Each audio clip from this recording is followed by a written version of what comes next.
বাঁশদ্রোণীতে গতকাল মহালয়ার ভোরে ঘটে গিয়েছে মর্মান্তিক দুর্ঘটনা। তার জেরে রাত ভোর একেবারে বাঁশদ্রোণী থানায় ধর্ণা দিয়েছিলেন, অবস্থান করেছিলেন প্রাক্তন বিজেপি সাংসদ রূপা গঙ্গোপাধ্যায়। আজ সকালে পুলিশ তাকে গ্রেফতার করে, আর কিছুক্ষণের মধ্যে তার কোর্ট প্রোডাকশন হবে। দিনে দুবার ব্যবহার করো স্টপেজ ক্রিম আর নিজেকে রাখো evergreen. Keya Seth aroma therapy stoppage cream আর খুঁজে পাও নতুন আমিকে।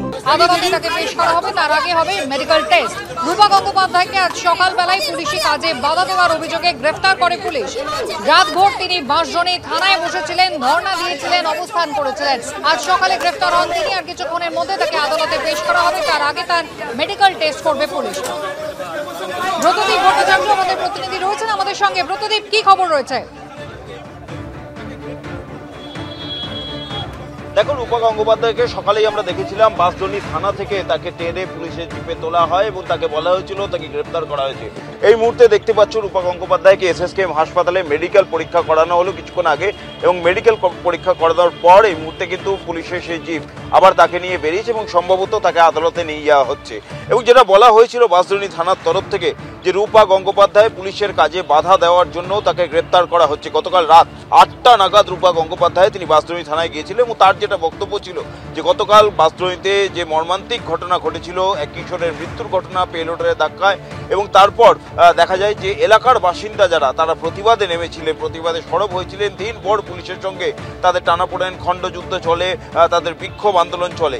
কিন্তু এত কিছুর পরেও যে পেলোডারের ধাক্কায় ওই কিশোরের মৃত্যু হয়, সেই পেলোডারের চালক কিংবা হেল্পার যা ছিলেন তাদেরকে কিন্তু পুলিশ গ্রেপ্তার করতে পারেনি। তার বদলে আর 5 জন যারা স্থানীয় বাসিন্দা তাদের গ্রেপ্তার করা হয়েছিল, এবং তাদের মধ্যে একজন বিজেপি কর্মী রয়েছে বলে অভিযোগ করেন তিনি।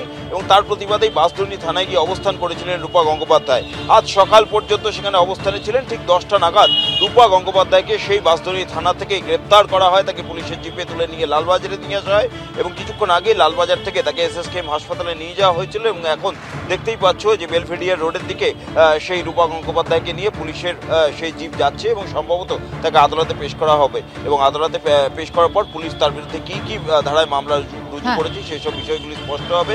তবে এখনো পর্যন্ত যেটুকু জানা গেছে এসএসকেএম হাসপাতালে মেডিকেল পরীক্ষা করানো হয়েছে রূপা গঙ্গোপাধ্যায়ের, এবং এই মুহূর্তে দেখতে পাচ্ছ যে বেলভেডিয়ার রোড দিয়ে সেই রূপা গঙ্গোপাধ্যায়কে কিছুক্ষণের মধ্যেই আদালতে পেশ করা হবে। ব্রতদীপ, ধন্যবাদ।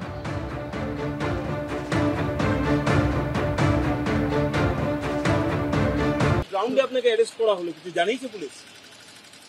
হ্যাঁ, আমি নাকি ওদের কাজে খুব ডিসরাপশন করেছি এবং ওদেরকে আটক করেছি। আপনি তো বসেছিলেন, মানে কিছুই তো করছিলেন? আমি তো কিছু করি।